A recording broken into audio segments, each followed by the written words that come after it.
എല്ലാ പ്രിയപ്പെട്ട പ്രേക്ഷകർക്ക് നമസ്കാരം. ഇന്നത്തെ വീഡിയോയിലേക്ക് സ്വാഗതം. ഈ കഴിഞ്ഞ ദിവസം ഒരു സബ്സ്ക്രൈബർ മെസ്സേജ് ചോദിക്കുകയുണ്ടായി, ചേട്ടൻ ചാനൽ നിർത്താൻ വേണ്ടിയുള്ള വല്ല പ്ലാനും ഉണ്ടോ? കാരണം അത്തരത്തിലുള്ള ടോപ്പിക്കൊക്കെയാണല്ലോ കൈകാര്യം ചെയ്യുന്നത്.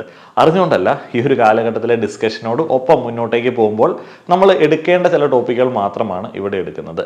ചില ആളുകൾക്കിടയിൽ അലോസരം ഉണ്ടാകുന്നുണ്ട്, ഹേറ്റേഴ്സിൻ്റെ എണ്ണം കൂടുന്നുണ്ട് എന്നൊക്കെ ആളുകൾ പറയുന്നുണ്ട്. പക്ഷേ എന്ത് ചെയ്യാൻ, നമുക്ക് പറയാതിരിക്കാൻ വേണ്ടി പറ്റില്ല. നമ്മൾ റിസർച്ച് ചെയ്തിട്ട് ഇതിൻ്റെ ഒരു ഡാറ്റയൊക്കെ വെച്ച് അനലൈസ് ചെയ്തിട്ട് തെളിവുകളുടെ അടിസ്ഥാനത്തിലാണ് സംസാരിക്കുന്നത്. ആ ഒരു കോൺഫിഡൻസ് മാത്രമേ ഉള്ളൂ, അല്ലാതെ വേറെ പ്രത്യേകിച്ച് അവകാശവാദങ്ങളൊന്നുമില്ല. അപ്പോൾ ആ ഒരു തെളിവുകളുടെ അടിസ്ഥാനത്തിൽ നിങ്ങൾക്കതിനെ വിമർശിക്കാനായിട്ടുള്ള എല്ലാവിധ സാധ്യതയും ഉണ്ട്. തെളിവുകളുടെ അടിസ്ഥാനത്തിൽ വിമർശിക്കുക, വെറുതെ തെറി വിളിച്ചിട്ട് കാര്യമില്ല. ഇന്നലെ മുതൽ നമ്മൾ ഹോമിയോപ്പതിയെ കുറിച്ചിട്ട് ഒരു ഈവനിങ് സെഷൻ ആരംഭിച്ചിട്ടുണ്ട്.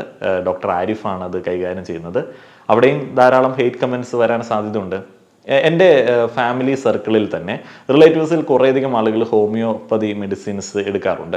അവർക്കതിൽ ഗുണങ്ങളുണ്ട് എന്ന് അവർ പറയുന്നു. നമുക്ക് കുഴപ്പങ്ങളൊന്നുമില്ല, ആർക്കെങ്കിലും എന്തെങ്കിലും ഗുണം കിട്ടുവാണെന്നുണ്ടെങ്കിൽ എന്തുകൊണ്ട് വേണമെങ്കിലും കിട്ടിക്കോട്ടെ. അപ്പോൾ ആ ഒരു ഗുണം ഫലമുണ്ട് എന്ന് അവർ എല്ലാ ആൾക്കാരോടും പറയാറുണ്ട്. അത് കേട്ട് കുറേയധികം ആളുകൾ അതൊക്കെ വാങ്ങി കഴിക്കാറുണ്ട്, അവർക്കും ഗുണം കിട്ടാറുണ്ട് എന്ന് പറയുന്നു. ഈ ഗുണം കിട്ടാത്ത ഒത്തിരിയധികം ആളുകളുണ്ട്. ഇതര ചികിത്സകളുടെ ഒരു പ്രധാന സാധ്യത എന്ന് പറയുന്നത്, ഈ ഗുണം കിട്ടിയില്ല എന്നുണ്ടെങ്കിൽ ആളുകൾ പരാതിയൊന്നും പറയില്ല. കാരണം അവർക്ക് ഒരു ജസ്റ്റ് ഒന്ന് ട്രൈ ചെയ്ത് നോക്കുന്ന ഒരു സംഭവം പോലെയാണ്. ഒരു പ്രശ്നവുമില്ല, ആശുപത്രി തല്ലിപ്പൊളിക്കത്തില്ല, ഡോക്ടറെ തല്ലത്തില്ല, ഒന്നുമില്ല. എന്നാൽ ചികിത്സിക്കേണ്ട സമയത്ത് സകല പരീക്ഷണങ്ങളും നടത്തി തീരെ വയ്യാണ്ടാവുമ്പോൾ മെഡിക്കൽ കോളേജിലേക്കോ അല്ലെങ്കിൽ മറ്റേതെങ്കിലുമൊക്കെ മോഡേൺ മെഡിസിൻ പ്രാക്ടീസ് ചെയ്യുന്ന ഒരു ഡോക്ടറെ അടുത്തേക്ക് ചെല്ലുന്ന സമയത്ത് രോഗിയുടെ കൂടെ നിൽക്കുന്ന ആളുകൾക്കും രോഗിക്കും ഒക്കെ പവറായി ആ ഒരു സമയത്ത് ഡോക്ടർ രക്ഷപ്പെടുത്തിയില്ല എന്നുണ്ടെങ്കിൽ ഡോക്ടറെ അടിക്കും, ആശുപത്രി പൊളിക്കും. അതൊക്കെയാണ് നമ്മുടെ നാട്ടിലെ ചില രീതികൾ. അതേപോലെ തന്നെ എൻ്റെ ഫാമിലി സർക്കിളുകളിലും പരിചയക്കാരിലുമൊക്കെ ഒത്തിരിയധികം കൃപാസനത്തിൽ പോകുന്ന ആളുകളുണ്ട്. അവർക്കതിൽ നിന്ന് എന്തെങ്കിലും ഗുണം കിട്ടുകയാണെന്നുണ്ടെങ്കിൽ കിട്ടിക്കോട്ടെ, ആർക്കെങ്കിലും ഉപദ്രവം ഇല്ല എന്നുണ്ടെങ്കിൽ. എന്നാൽ ഉപദ്രവം ഉണ്ടാവുന്ന ഒരു കൃപാസനം സാക്ഷ്യത്തെക്കുറിച്ചിട്ടാണ് ഇന്ന് സംസാരിക്കുന്നത്. എനിക്കൊരു ഇഷ്ടമില്ല ഇങ്ങനെയുള്ള ടോപ്പിക്ക് കൈകാര്യം ചെയ്യാൻ വേണ്ടി. പക്ഷേ എൻ്റെ കൺമുൻപിൽ നടന്ന ഒരു സംഭവമായതുകൊണ്ടാണ്, നേരിട്ട് അറിയാവുന്നതുകൊണ്ടാണ് ഞാനിത് പറയുന്നത്. ഒരു രോഗിക്ക് കൊടുക്കേണ്ട യഥാർത്ഥ ചികിത്സ വൈകിപ്പിച്ച് അയാളെ കൊലയ്ക്ക് കൊടുക്കുന്നത് പോലെ തന്നെയാണ് ഈ പ്രാർത്ഥന കൊണ്ട് നിങ്ങൾക്കെല്ലാം നേടാൻ പറ്റുമെന്നുള്ള ടോക്സിക് മോട്ടിവേഷൻ ആളുകളുടെ ഉള്ളിലേക്ക് കൊടുക്കുന്നത്. പ്രാർത്ഥന എന്ന് പറയുന്നത് നിങ്ങൾക്ക് ചില ആളുകൾക്ക് ലോജിക്കിന് വിരുദ്ധമായിട്ട് ചിന്തിക്കുന്ന ചില ആളുകൾക്ക് മോട്ടിവേഷനോ പോസിറ്റീവ്നെസ്സോ കിട്ടാനായിട്ടുള്ള ഒരു കുഞ്ഞ് എലമെൻ്റ് ആയിട്ട് വേണമെങ്കിൽ കൺസിഡർ ചെയ്യാം. പക്ഷെ പ്രാർത്ഥന കൊണ്ട് എല്ലാം നേടാൻ പറ്റുമോ? നിങ്ങൾക്ക് ബിസിനസ്സിനെ കുറിച്ചിട്ട് ഒരു ഐഡിയ ഇല്ല, നിങ്ങൾക്ക് സ്റ്റോക്ക് മാർക്കറ്റിനെ കുറിച്ചിട്ട് ഒരു ഐഡിയ ഇല്ല. നിങ്ങൾ കൃപാസനം പത്രം വായിച്ചിട്ട് സ്റ്റോക്കിൽ ഇൻവെസ്റ്റ് ചെയ്ത് കഴിഞ്ഞാൽ റിട്ടേൺ കിട്ടുമോ? ഇല്ല, അത് വലിയ മണ്ടത്തരമായിരിക്കും. നിങ്ങൾ കുടുംബം വിറ്റിട്ട് സ്റ്റോക്കിൽ ഇൻവെസ്റ്റ് ചെയ്യുകയാണ്, നിങ്ങൾ ഉടമ്പടി എടുത്തിട്ടുണ്ട് എന്ന് പറഞ്ഞു കഴിഞ്ഞാൽ നിങ്ങൾക്ക് റിട്ടേൺ കിട്ടുമോ? ഇല്ല, അത് പല ഘടകങ്ങളെ ആശ്രയിച്ചിട്ടാണ് ഇരിക്കുന്നത്. പക്ഷേ അങ്ങനെ കിട്ടും, നിങ്ങൾ ബിസിനസ് ചെയ്തോ, ധൈര്യമായിട്ട് ഉടമ്പടി എടുത്താൽ മതി എന്നൊക്കെ പറഞ്ഞിട്ടുള്ള പ്രൊമോഷൻസ് പല മേഖലകളിലും ഈ കൃപാസനം പോലെയുള്ള ഇതിൻ്റെ ഫാൻസ് നടത്തുന്നുണ്ട്. അത് വലിയ അപകടമാണ്. ഞാനൊരു വീഡിയോ ജസ്റ്റ് നിങ്ങളെ കേൾപ്പിക്കാം. ഇതിന് കോപ്പിറൈറ്റ് കിട്ടാനായിട്ടുള്ള സാധ്യത ഉണ്ട്. അതുവരെയെങ്കിലും ഈ ഒരു വീഡിയോ ഇവിടെ ഉണ്ടാവും. എൻ്റെ പേര് അജിത്ത് എന്നാണ്. ഞാൻ കോട്ടയം ജില്ലയിലെ കാഞ്ഞിരപ്പള്ളി എന്ന സ്ഥലത്തു നിന്ന് വരുന്നു. ഞാൻ കൃപാസനത്തിൽ 2022 ഡിസംബർ മാസമാണ് വരുന്നത്. അത് വരാനുണ്ടായ സാഹചര്യം എന്ന് പറഞ്ഞു കഴിഞ്ഞാൽ, ഞാൻ ഒരു 13 കൊല്ലമായിട്ട് സിമെൻറ്റ് ഫീൽഡിൽ വർക്ക് ചെയ്യുന്ന ആളായിരുന്നു. ഇപ്പോൾ രാംകോ സിമെൻറ്റ്, ശങ്കർ, അങ്ങനെ ഓരോരോ ബ്രാൻഡുകളിൽ മാറി മാറി ചെയ്യുന്ന ആളായിരുന്നു. അപ്പം എനിക്ക് എൻ്റെ അച്ഛൻ്റെ അമ്മയ്ക്ക് ഒരു ഷോക്ക് വന്ന കാരണം പെട്ടെന്ന് പുള്ളിക്കാരത്തി കിടപ്പായി പോയി. അപ്പം എൻ്റെ അമ്മയൊക്കെ ചെറുപ്പത്തിലെ മരിച്ചു പോയത്. അപ്പോൾ ഞങ്ങളെ നോക്കിയത് മൊത്തം വലിയമ്മയും വലിയച്ഛനും എല്ലാം കൂടെയാണ്. അപ്പോൾ അങ്ങനെ വന്നപ്പോഴത്തേനും ഞാൻ വലിയമ്മയെ നോക്കേണ്ട ഒരു അവസ്ഥയും കൂടെ വന്നു കഴിഞ്ഞപ്പോഴത്തേനും എനിക്ക് ഡ്യൂട്ടിക്ക് പോകാൻ പറ്റാവുന്നു. പിന്നെ വൈഫിനും അവർക്ക് മെഡിസിറ്റി എന്ന് പറഞ്ഞ ഹോസ്പിറ്റലിൽ അവളുടെ നേഴ്സാണ്. അപ്പോൾ അങ്ങനെ വന്നപ്പോഴാണ് വൈഫ് പറഞ്ഞ് നമുക്ക് അങ്ങനെയാണെങ്കിൽ ഒന്ന് പോകാമെന്ന് പറഞ്ഞ്. ഞാൻ പിന്നെ കമ്പനി കാര്യത്തിലൊന്നും ശ്രദ്ധിക്കാൻ പറ്റാതെ വന്നു. പിന്നെ സാമ്പത്തികമായിട്ട് ഒത്തിരി ബുദ്ധിമുട്ടും കാര്യങ്ങളൊക്കെ വന്നു. അങ്ങനെ വന്നപ്പോൾ ഒരു പ്രോപ്പർട്ടി ഉള്ളത് വിൽക്കുന്നതല്ലാതെ വേറെ യാതൊരു നിർവാഹമില്ലായിരുന്നു മുമ്പിൽ. അതപ്പോൾ റോഡ് സൈഡിൽ തന്നെ ഉള്ളൊരു സ്ഥലമാണെന്ന് പറഞ്ഞാലും അത് വിൽക്കുന്നതിന് ഫുള്ള് തടസ്സങ്ങളായിരുന്നു. എൻ്റെ അനിയൻ്റെയും തുല്യ അവകാശത്തിൽ കിടക്കുന്ന സ്ഥലമായതുകൊണ്ട് വിലഭാഗം കൊണ്ട് നോക്കുമ്പോൾ ഒന്നെങ്കിൽ അനിയൻ ചേർത്തില്ല, അല്ലെങ്കിൽ അങ്ങനെ ഒത്തിരി പ്രശ്നങ്ങളായിരുന്നു. ഒരു 40-50 ബ്രോക്കർമാർ വന്ന് കണ്ടെങ്കിലും ആ സ്ഥലം വിൽപ്പന നടന്നില്ല. അങ്ങനെ വന്നപ്പോഴത്തേനുമാണ് ഞാനിവിടെ കൃപാസനത്തിൽ ഡിസംബർ 22-ാം തീയതി അല്ലെങ്കിൽ 17-ാം തീയതി ഇവിടെ വരുന്നു. ഇവിടെ വന്നിട്ട് ഉടമ്പടി എടുക്കാനൊന്നും പറ്റിയില്ല, ഭയങ്കര തിരക്കായിരുന്നു. അപ്പം വൈഫും പ്രഗ്നൻ്റ് ആയിട്ടിരിക്കുന്നതാണ്. അധികം നേരം ഇവിടെ നിൽക്കാൻ പറ്റാത്ത കാരണം ഞങ്ങൾ പെട്ടെന്ന് പോയി വീട്ടിൽ പോയി ഓൺലൈൻ ഉടമ്പടി എടുത്ത് കാശ് രൂപം എല്ലാം മേടിച്ചുകൊണ്ട് പോയായിരുന്നു. അപ്പോൾ പറമ്പിൻ്റെ സൈഡിലെല്ലാം കാശ് രൂപം എല്ലാം സ്ഥാപിച്ചു. അത് കഴിഞ്ഞിട്ട് ഞാനൊരു ദിവസം ഇങ്ങനെ ഒരു 20-ാം തീയതി ഒക്കെ ആയപ്പോൾ പറമ്പിൽ ഇങ്ങനെ ഇനി എന്നാ ചെയ്യുമെന്ന് പറഞ്ഞിങ്ങനെ ഇരുന്ന് കഴിഞ്ഞപ്പോഴത്തേനും, അപ്പം എനിക്ക് ഈ കമ്പനിയിലുള്ള സമയത്ത് ഒരുപാട് സാമ്പത്തികമായിട്ടുള്ള കടങ്ങളും പ്രശ്നങ്ങളും എല്ലാം ഉണ്ടായിരുന്നു. പുതിയ വണ്ടിയൊക്കെ മേടിച്ച് എൻ്റെ CC ഒത്തിരി പൈസ കാര്യങ്ങളുണ്ടായിരുന്നു. അപ്പം ഇപ്പോൾ ഡ്യൂട്ടിക്ക് പോകാൻ മേലാത്തതുകൊണ്ട് ഇതെല്ലാം കൂടെ വലിയ തുകയായിരുന്നു. അപ്പം എന്നാ ചെയ്യുമെന്ന് പറഞ്ഞിങ്ങനെ ഇരുന്നപ്പോഴത്തേനും ഒരു പാർട്ടി വന്നിങ്ങനെ വന്ന് ചോദിച്ചു, എന്നെ ഇവിടെ ഇരിക്കുന്നത്. ഞാൻ പറഞ്ഞു ഈ സ്ഥലത്തിൻ്റെ ഉടമസ്ഥനാണ്. അപ്പം ഇത് വിൽക്കുന്നുണ്ടോ എന്ന് ചോദിച്ചു. ഒരു ബ്രോക്കർ പോലും ഇല്ലാതെ ആ സ്ഥലം ഒരു 2-3 ദിവസം കൊണ്ട് ആ സ്ഥലം ഞാൻ പ്രതീക്ഷിച്ചേക്കാളും ഡബിൾ ഇരട്ടി വിലയ്ക്ക് വിറ്റ് ഡിസംബർ 25-ാം തീയതി ആയപ്പോഴത്തേനും എൻ്റെ സർവ്വ കടങ്ങളും തീർന്നു. പിന്നെ ഞാൻ സ്വപ്നത്തിൽ പോലും ഒരു സിമെൻറ്റ് കട തുടങ്ങണമെന്ന് ആഗ്രഹിച്ചതല്ല. ഇന്ന് ഞാനിപ്പോൾ സ്വന്തമായിട്ടൊരു സിമെൻറ്റ് കട തുടങ്ങി. ഒരു ഹിന്ദുവായ ഞാനവിടെ ഇപ്പം കൃപാസനം സിം സെൻറ്റർ എന്ന് പറയുന്ന പേരിലാണ് നമ്മുടെ നാട്ടിൽ സിമെൻറ്റ് കട ഇട്ടേക്കുന്നത്. എന്നിട്ട് ഇപ്പോൾ അത്യാവശ്യം നല്ല രീതിയിൽ കച്ചവടം കാര്യങ്ങളൊക്കെ ഉണ്ട്. പിന്നെ ഒരു വണ്ടിയൊക്കെ മേടിച്ചു. ഹിന്ദുവായ മകൻ്റെ കൃപാസനം സിമെൻറ്റ് കട, സാമ്പത്തിക ബാധ്യതയിൽ നിന്ന് മോചനം എന്നുള്ള ടൈറ്റിലാണ് വീഡിയോ അപ്ലോഡ് ചെയ്തിരിക്കുന്നത്. ഈ വീഡിയോയിൽ അനുഭവം പറഞ്ഞ സാമ്പത്തിക ബാധ്യതയിൽ നിന്ന് മോചിതനാവാനായിട്ടുള്ള എല്ലാ സാധ്യതയും ഉണ്ട് എന്ന് പറഞ്ഞ ചെറുപ്പക്കാരൻ്റെ പിന്നീടുള്ള ജീവിതം എങ്ങനെയായിരുന്നു? നമ്മുടെ വളരെ തൊട്ടടുത്ത പഞ്ചായത്തിലുള്ള ആളാണ്. അദ്ദേഹം സൂയിസൈഡ് ചെയ്തു. 2 പിഞ്ചു കുഞ്ഞുങ്ങളുണ്ട്, ഭാര്യയുണ്ട്. സാമ്പത്തിക ബാധ്യതയിൽ നിന്ന് മോചിതനായില്ല. കടുത്ത സാമ്പത്തിക ബാധ്യതയെ തുടർന്ന് അദ്ദേഹം സൂയിസൈഡ് ചെയ്തു. ഇദ്ദേഹത്തിൻ്റെ സ്ഥലം ഏതായാലും ഇരട്ടി വിലയ്ക്ക് വിൽക്കാൻ വേണ്ടി പറ്റി. അദ്ദേഹത്തിൻ്റെ കടങ്ങളെക്കുറിച്ചിട്ട് ചെറിയൊരു സൂചന അദ്ദേഹം നൽകുകയുണ്ടായി. പുതിയ വണ്ടി വാങ്ങിച്ചതിൻ്റെ കടമുണ്ട്. ഒരു പ്രോപ്പറായിട്ടുള്ള ഒരു ഫിനാൻഷ്യൽ മാനേജ്മെൻറ്റ് ഇല്ല എന്നുള്ളത് നമുക്ക് കേൾക്കുമ്പോൾ പോലും തോന്നുന്ന കാര്യമാണ്. അദ്ദേഹം പിന്നെയും ഒരു വണ്ടിയുടെ റെഫറൻസ് ഒക്കെ പറയുന്നുണ്ട്.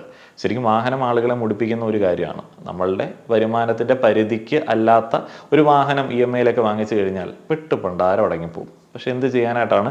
നമ്മുടെ നാട്ടിൽ ഒരു കോമൺ റിക്വയർമെൻറ്റ് അതാണ്. അപ്പോൾ അദ്ദേഹത്തിൻ്റെ കടങ്ങളൊക്കെ തീർത്ത് അദ്ദേഹം ഒരു സിമെൻറ്റ് ബിസിനസ് ആരംഭിച്ചു. ഇദ്ദേഹം ഈ സിമെൻറ്റിൻ്റെ ബിസിനസ്സൊക്കെ ആരംഭിച്ച സമയത്ത് എൻ്റെ സുഹൃത്തുക്കളായിട്ടുള്ള ബിൽഡേഴ്സും കോൺട്രാക്ടേഴ്സും ഒക്കെ ഇദ്ദേഹത്തിൻ്റെ അടുത്ത് നിന്ന് ഈ സിമെൻറ്റൊക്കെ എടുക്കാറുണ്ടായിരുന്നു.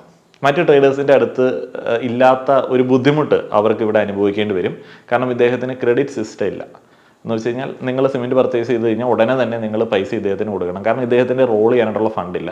എൻ്റെ സുഹൃത്തുക്കളൊക്കെ അത് ഒരു പരിധിവരെയൊക്കെ മാനേജ് ചെയ്യുകയുണ്ടായി.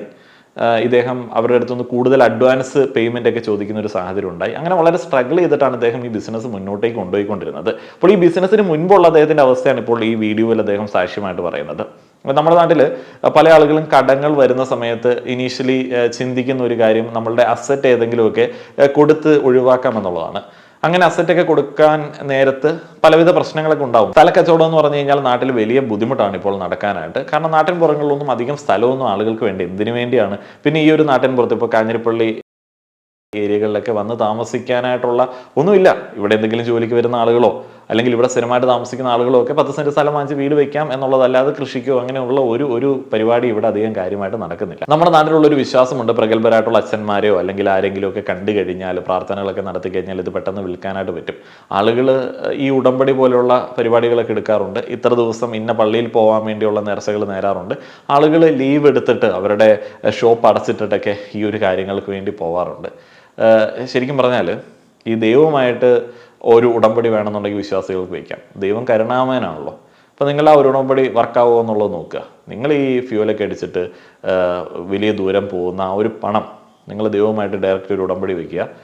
ആവശ്യമുള്ള ഒരാൾക്ക് മരുന്നിന് കൊടുത്തേക്കാം. നിങ്ങൾ എനിക്ക് ആ അനുഗ്രഹം ചെയ്തു തരുമോ എന്ന് തിരിച്ചു വയ്ക്കാനുള്ള ധൈര്യമുണ്ടോ? പല വിശ്വാസികൾക്കും അതില്ല. അവർക്ക് അവിടെ ചെന്ന് കുറച്ച് പൈസയൊക്കെ അവിടെ കൊടുത്ത് അവരുടെ ആ ഒരു ടോട്ടൽ ബിസിനസ്സിൻ്റെ ഭാഗമായെങ്കിൽ മാത്രമേ ഈ അനുഗ്രഹം കിട്ടൂ എന്നുള്ള തോന്നലാണ്. അത് തന്നെ വലിയൊരു കപടതയല്ലേ? നിങ്ങളുടെ ദൈവം നിങ്ങൾ അവിടെ പോയി ഒരു 10-40 കിലോമീറ്റർ ട്രാവൽ ചെയ്ത് അവിടെ പോയി പ്രാർത്ഥിക്കുന്ന ആ ഒരു പൈസ മുടക്ക് മറ്റൊരു രോഗിക്ക് ഒരു മരുന്നായിട്ട് കൊടുക്കുന്നതിൽ ഇഷ്ടപ്പെടുന്നില്ല എന്നുണ്ടെങ്കിൽ അതെന്തൊരു ദൈവമാണ്? ഇപ്പോൾ കുഴപ്പമില്ലാത്ത രീതിയിൽ ബിസിനസ് മുന്നോട്ട് പോകുന്നു. അപ്പോൾ കാഞ്ഞിരപ്പള്ളി പൊൻകുന്നം പോലത്തുള്ള വലിയ ടൗണുകളിൽ പോലും സിമെൻറ്റ് എടുക്കാതെ അവിടെയുള്ള വലിയ കോൺട്രാക്ടർമാർ പോലും എന്നെ സമീപിച്ചാണ് സിമെൻറ്റ് എടുക്കുന്നത്. നമുക്ക് കമ്പിയൊന്നും ഇല്ലാത്ത കാരണം സിമെൻറ്റ് മാത്രം എടുക്കാൻ വേണ്ടി ഒരു ചാക്കാണെങ്കിലും നമ്മുടെ അടുത്ത് കസ്റ്റമർ വരുന്നുണ്ട്. അപ്പോൾ അങ്ങനെ ഒരു കുഴപ്പമില്ലാത്ത രീതിയിൽ മുന്നോട്ട് പോകുന്നത്. അങ്ങനെ ഇരിക്കുന്ന സമയത്താണ് എനിക്കൊരു ബാങ്കിൽ നിന്ന് ഒരു ലോൺ തരാമെന്ന് പറയുന്നത്. അപ്പോൾ ആ ലോൺ കിട്ടുമല്ലോ എന്നുള്ള പ്രതീക്ഷയിൽ ബിസിനസ് ഇച്ചിരി ഡെവലപ്മെൻറ്റ് ആക്കാമെന്നൊക്കെ ഉള്ള പ്രതീക്ഷയിൽ ഇങ്ങനെ ഇരിക്കുമായിരുന്നു. 3 മാസം അവരുടെ വലിപ്പിച്ചിട്ട് ഒരു 10-25,000 രൂപയോളം പ്രോജക്റ്റ് റിപ്പോർട്ടും കാര്യങ്ങളൊക്കെ ഉണ്ടാക്കുന്നതിന് ഈടാക്കിയിട്ട് അവർ അവസാന നിമിഷത്തിൽ എന്നോട് പറഞ്ഞു ലോൺ കിട്ടത്തില്ല, പുതിയ യൂണിറ്റ് ആയതുകൊണ്ട് നിങ്ങൾക്ക് മുദ്രാ ലോൺ തരത്തില്ലെന്ന് പറഞ്ഞു. അങ്ങനെ വന്ന അവസരത്തിൽ ഒരു അതായത് ഡിസംബർ മാസം 7-ാം തീയതി മറ്റേ ഇതുപോലെ പൈസ എല്ലാവർക്കും കൊടുക്കാമെന്ന് ഞാൻ വാക്കും പറഞ്ഞു പോയി. അപ്പം 5-6 ലക്ഷം രൂപ ഉണ്ടാവും. ഇതെങ്ങനെ ഉണ്ടാവും നിമിഷ നേരം കൊണ്ട് നോക്കി ഞാൻ ഇങ്ങനെ വിഷമിച്ചപ്പം ഏതൊക്കെയാലും ഞാൻ പോയി യൂണിയൻ ബാങ്കിൻ്റെ വാതിക്കൽ ഉപ്പൊക്കെ വെതറി ചുമ്മാ അവിടുത്തെ മാനേജറെ ഒന്ന് കണ്ടു. സിമെന്റ് കട ആരംഭിച്ചു, എങ്ങനെയാണ് ബിസിനസ് പോയിക്കൊണ്ടിരുന്നത് എന്നുള്ളതിന്റെ സൂചന ഞാൻ നൽകി. അത്രയധികം റിക്വസ്റ്റ് ചെയ്ത് ഒരു ബിസിനസ് നടത്തിയാലും അദ്ദേഹം അതേപോലെ തന്നെ റിക്വസ്റ്റ് ചെയ്ത് ഉടനെ തന്നെ ആ ഒരു പേയ്മെന്റ് വാങ്ങിയെടുത്തിരുന്നു. കാരണം അദ്ദേഹത്തിന് അടുത്ത ലോഡ് ഇറക്കി മറ്റൊരാൾ കൊടുക്കണം. ശരിക്കും ഇത് ഈ ഒരു ട്രേഡിൽ പ്രോപ്പറായിട്ട് മാനേജ് ചെയ്യാൻ പറ്റുന്ന ഒരു സിസ്റ്റം അല്ല. ട്രേഡ് എന്ന് പറഞ്ഞാൽ നിങ്ങൾക്കറിയാം, അതിപ്പോൾ ഏത് ട്രേഡാണെങ്കിലും നമ്മൾ ഇൻവെസ്റ്റ് ചെയ്യുന്ന പൈസ ലാഭത്തിനനുസരിച്ചിട്ട് ചിലപ്പോൾ ലോങ് ടൈമിലേക്കൊക്കെ നമ്മൾ നിക്ഷേപിക്കേണ്ടി വരും.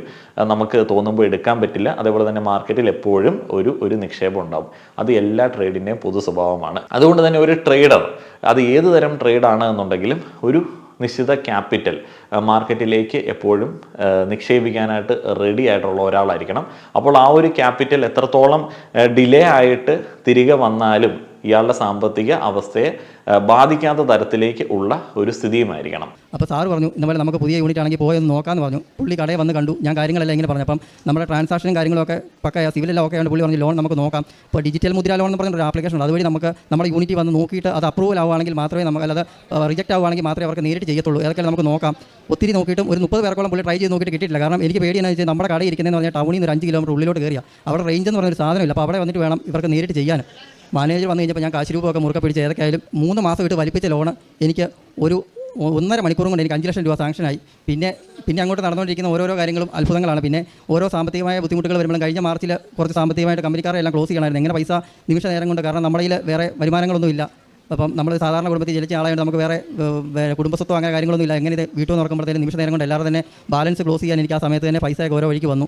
ഇനിയും കുറച്ച് ബാധ്യതകളൊക്കെ ഉണ്ട്, അതൊക്കെ തീരുമെന്നുള്ള പ്രതീക്ഷയിൽ എനിക്ക് വേണം. പിന്നെ ഞാനവിടെ കട തുടങ്ങിയതിൻ്റെ പേരിൽ എല്ലാവരും വന്ന് ഇങ്ങനെ എന്താണ് ഒരു കടയൊക്കെ പേരിട്ടെന്നൊക്കെ പറഞ്ഞപ്പോൾ എനിക്ക് വന്ന അനുഭവങ്ങളൊക്കെ പറഞ്ഞതിൻ്റെ പേരിൽ അവിടുന്ന് ഒരു 100 പേരല്ല ഇവിടെ വന്നിട്ടുള്ളത്. ഇപ്പോഴും എൻ്റെ എൻ്റെ വൈഫിൻ്റെ അമ്മ ഇവിടെ ഉടമ്പടി പുതിയതായിട്ട് എടുക്കാൻ ഞാൻ കൊണ്ടുവന്നിട്ടുണ്ട്.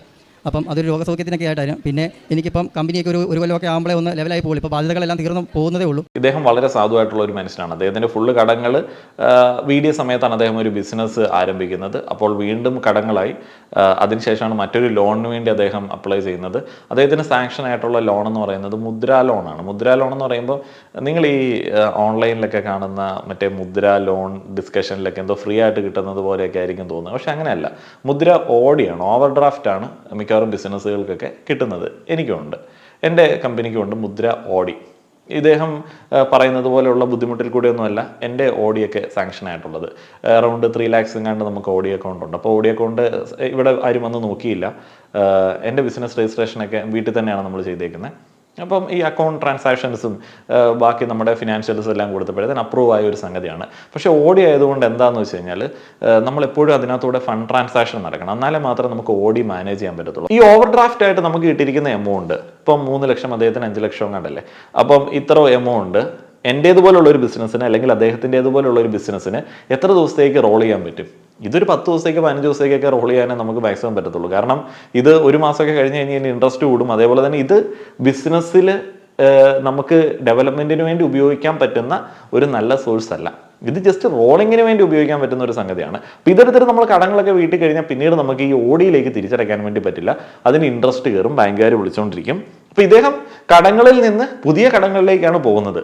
പക്ഷെ അദ്ദേഹത്തിൻ്റെ ഉള്ളിൽ ഒരു വിശ്വാസമുണ്ട്, എന്തോ കൃപാസനത്തിൽ ഞാൻ പോയിട്ടുണ്ട്, അതുകൊണ്ട് ഇതൊന്നും കടങ്ങളല്ല. അപ്പം ഇദ്ദേഹത്തിന് ട്രേഡിനെ കുറിച്ചിട്ടും ഉള്ള കുറച്ച് അജ്ഞതയുണ്ട്. ഫിനാൻഷ്യൽ ലിറ്ററസിയുടെ പ്രശ്നങ്ങളുണ്ട്. ഫിനാൻഷ്യൽ മിസ്മാനേജ്മെന്റ് കാര്യമായി തന്നെ ഉണ്ട്. അവിടെ ഒന്നും നമ്മുടെ നാട്ടിൽ ഇദ്ദേഹത്തെ പോലുള്ള ആളുകൾക്ക് പ്രോപ്പർ ഗൈഡൻസ് കൊടുക്കാനായിട്ട് ആരുമില്ല. പക്ഷെ ഇദ്ദേഹത്തെ പോലുള്ള ആളുകളെ കൃപാസനത്തിലേക്ക് പറഞ്ഞു വിടാൻ വേണ്ടി ഇഷ്ടം പോലെ ആളുകളുണ്ട്. എന്തൊരു കൊടിയ ക്രൂരതയാണ്.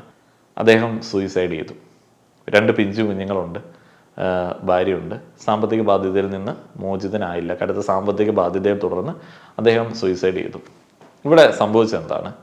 അൺറിയലിസ്റ്റിക് എക്സ്പെക്റ്റേഷൻസ്, ഒരാവശ്യമില്ലാത്ത ഹോപ്പ്, പോസിറ്റിവിറ്റി, ടോക്സിക് പോസിറ്റിവിറ്റി, ഇതൊക്കെയാണ്. അതേപോലെ തന്നെ നമ്മുടെ ഒരു ബിസിനസ്സിൽ അടിസ്ഥാനപരമായിട്ട് വേണ്ട ആ ഒരു ബിസിനസ്സിനെ കുറിച്ചിട്ടുള്ള പഠനമോ ഫിനാൻഷ്യൽ മാനേജ്മെൻറ്റിലുള്ള ഒരു പ്രാഗൽഭ്യമോ ഒന്നും നോക്കാതെ വെറുതെ ചില വിശ്വാസങ്ങളുടെ പുറകെ പോയി ആ പാവം അദ്ദേഹത്തിൻ്റെ ജീവിതം നശിപ്പിച്ചു എന്നുള്ളതല്ലാതെ എന്ത് പറയാനാണ്. ആളുകൾ ഇങ്ങനെ കൊതിയോടെ ഓടുകയാണ് പലതിൻ്റെയും പിറകെ. ഈ പിറകെ ഓടുന്ന സമയം മതി പലപ്പോഴും നമ്മുടെ കാര്യങ്ങളൊക്കെ ഒന്ന് കറക്റ്റ് ചെയ്യാൻ വേണ്ടി. നമ്മളെപ്പോഴും ലോജിക്കലായിട്ട് ചിന്തിക്കണം. ഇപ്പം ഈ ദൈവത്തെക്കുറിച്ചിട്ട് അല്ലെങ്കിൽ കൃപാസനത്തെ കുറിച്ചിട്ടൊക്കെ എന്തെങ്കിലും വിമർശനങ്ങൾ പറഞ്ഞു കഴിഞ്ഞാൽ കട്ടത്തെറി വന്നിട്ട് കമൻറ്റ് ബോക്സിൽ ആളുകൾ വിളിക്കും, പ്രാഗും. ബാക്കിയുള്ള ആളുകൾ മുടിഞ്ഞു പോവണേ എന്ന് മുട്ടിപ്പായി പ്രാർത്ഥിക്കുന്ന ആളുകളെ കമൻറ്റ് ബോക്സിൽ കാണാൻ പറ്റും. എന്നാൽ ഇവരുടെയൊക്കെ ദൈവസങ്കല്പങ്ങളിൽ അങ്ങനെയൊന്നും ഉണ്ടായിരുന്നില്ല പണ്ടൊക്കെ. പക്ഷേ ഈ പറയുന്ന തെറി വിളിക്കുന്ന, പ്രാവുന്ന ആളുകളെ സ്വർഗത്തിലേക്ക് വിടുന്ന ഒരു ദൈവം നിങ്ങൾക്ക് നല്ലതിന് വേണ്ടി എന്തെങ്കിലും ചെയ്യുമെന്ന് നിങ്ങൾക്ക് ഉറപ്പുണ്ടോ? ഇല്ല. അങ്ങനെ ഒരു ദൈവമാണെന്നുണ്ടെങ്കിൽ അത് ദൈവമാണോ? നിങ്ങളുടെ കഥകൾക്കനുസരിച്ചിട്ടുള്ള ഒരു ദൈവമൊന്നും അല്ല അത്. ഇതൊക്കെയാണ് ഇത്തരത്തിലുള്ള സാക്ഷ്യങ്ങളിലൊക്കെ പിന്നിലുള്ള യാഥാർത്ഥ്യങ്ങൾ. ചിലരുടെ എഫേർട്ട് കൊണ്ട്, അവരുടെ പഠനം കൊണ്ട്, അവർക്ക് ആ ഒരു മേഖലയിലുള്ള പ്രാവീണ്യം കൊണ്ട് ചിലതൊക്കെ രക്ഷപ്പെടും. അപ്പോഴും മനുഷ്യന് പേടിയാണ് ക്രെഡിറ്റ് സ്വയം എടുക്കാൻ വേണ്ടി. അത് ദൈവത്തിനോ വേറെ എന്തെങ്കിലും ശക്തികൾക്കോ കൊടുക്കുകയാണെന്നുണ്ടെങ്കിൽ സേഫാണെന്ന് വിചാരിക്കും. എന്ത് ചെയ്യാനാണ്? ഭയങ്കര ദുർബലനാണ്, മനധൈര്യമില്ല, മനക്കെട്ടിയില്ല. ഇതുപോലുള്ള ദുരന്തങ്ങൾ വിളിച്ചു വരുത്തുന്നു. നമ്മൾ മുന്നേ പറഞ്ഞതുപോലെ തന്നെ ചില പ്രശ്നങ്ങളുണ്ട്, അതിന് പെട്ടെന്നുള്ള ചികിത്സ ആവശ്യമാണ്. എന്നാൽ പലവിധ പരീക്ഷണങ്ങൾക്ക് പോകുന്നതുകൊണ്ട് ഇവിടെ ഈ ഒരു കേസിൽ ചികിത്സയായിട്ടുള്ള പഠനത്തിനോ അല്ലെങ്കിൽ ആ ഒരു മാനേജ്മെൻറ്റ് സ്കിൽ ആർജിക്കാനായിട്ടുള്ള ഒരു സമയമൊന്നും അദ്ദേഹത്തിന് കിട്ടുന്നില്ല. ഈ ദൈവവിശ്വാസത്തെ ഒന്നും നമുക്കൊന്നും പറയാൻ പറ്റില്ല. അതൊക്കെ ആളുകളുടെ ഓരോരോ എൻ്റർടൈൻമെൻറ്റുകളാണ്. അതൊക്കെ ഒരു സൈഡിൽ വെക്കുക. അത് നിങ്ങളുടെ ജീവിതത്തെ ബാധിക്കാതെ ഇരിക്കുക. ഒരു ബിസിനസ്സിലോ അല്ലെങ്കിൽ ഒരു രോഗത്തിൻ്റെ കാര്യത്തിലോ ഒന്നും കണ്ണും അടച്ച് ഈ പറയുന്ന ഇതര ചികിത്സകളെയോ അല്ലെങ്കിൽ ദൈവവിശ്വാസത്തെയോ ഒന്നും കൂട്ടുപിടിക്കരുത്. അതിന് ഒരു ശാസ്ത്രമുണ്ട്, അതിനൊരു രീതിയുണ്ട്. അത് അഡാപ്റ്റ് ചെയ്യാനായിട്ട് ശ്രമിക്കുക, ആ രീതി ചെയ്യുക. എന്നിട്ട് വേണേൽ വെറുതെ സൈഡിൽ കൂടെ ഈ 2 നാമം ജപിക്കുകയോ കൊന്തയില്ലയോ അല്ലെങ്കിൽ വേറെ എന്തെങ്കിലുമൊക്കെ നിസ്കരിക്കുകയോ എന്തെങ്കിലുമൊക്കെ ചെയ്യുക. ഇതൊക്കെ പറയാനായിട്ടും തെറി കേൾക്കാനായിട്ടും എന്നെപ്പോലെ ചില ആളുകളെ ഉണ്ടാവത്തുള്ളൂ. പക്ഷേ എന്തെങ്കിലും ലാഭം കിട്ടി എന്നുള്ള തോന്നലുണ്ടെങ്കിൽ അതൊക്കെ പറയാനായിട്ട് 100,000 ആളുകളുണ്ടാവും. അവിടെ പോയി പെടാനായിട്ട് 100 200 ഇദ്ദേഹം പറഞ്ഞതുപോലുള്ള ആളുകളുണ്ടാവും. അതൊക്കെയാണ് അതിൻ്റെ റിയാലിറ്റി. ഇത് പറയണമെന്ന് തോന്നി പറഞ്ഞു. ഇനിയിപ്പോൾ ഇതിൻ്റെ ഭാഗമായിട്ടുള്ള ഹേറ്റും കൂടെ വാങ്ങിയെടുത്തേക്കാം. നന്ദി.